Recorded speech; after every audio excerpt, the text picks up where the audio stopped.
Reliance Jio కస్టమర్లకు shocking news ఒకటి బయటకు వచ్చింది. జియో కస్టమర్ల డేటా ఆన్లైన్లో లీక్ అయిందన్న వార్త సంచలనం రేపుతోంది. అయితే ఈ వార్త నిజమా కాదా అనేది తేలాల్సి ఉంది. ఒకవేళ జియో కస్టమర్ డేటా లీక్ అయితే కంపెనీపై నమ్మకం పోతుందంటున్నారు నిపుణులు. జియో వినియోగదారుల సమాచారం ఒక వెబ్సైట్లో అందుబాటులో ఉందని ఓ వార్త సోషల్ మీడియాలో వచ్చింది.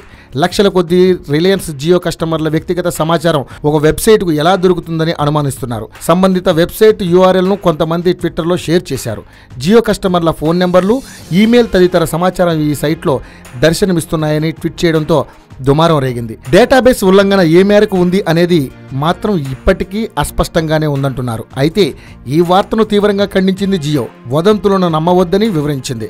మరోవైపు ఈ వార్తను రిలయన్స్ జియో కొట్టిపారేసింది. తమ వినియోగదారుల డేటా సురక్షితంగానే ఉందని గట్టిగా వాదిస్తోంది. కంపెనీ పరువు తీయడానికి ఇలాంటి ఫేక్ వార్తలు ప్రత్యర్థులు సృష్టిస్తున్నారని జియో ప్రతినిధి ఒక ప్రకటనలో తెలిపారు. తమ కస్టమర్ల డేటా భద్రంగా ఉంటుందని హామీ ఇచ్చారు. ప్రాథమిక దర్యాప్తు చేపట్టిన అనంతరం డేటా లీక్ అనేది అవాస్తవమని, నిరాధారమైనదని జియో తేల్చింది. దీనిపై మరింత విచారణ కొనసాగుతుందని చెప్పారు. ప్రస్తుతం రిలయన్స్ జియోలో సుమారు 120 మిలియన్ల మంది ఖాతాదారులు ఉన్నారని పేర్కొంది కంపెనీ.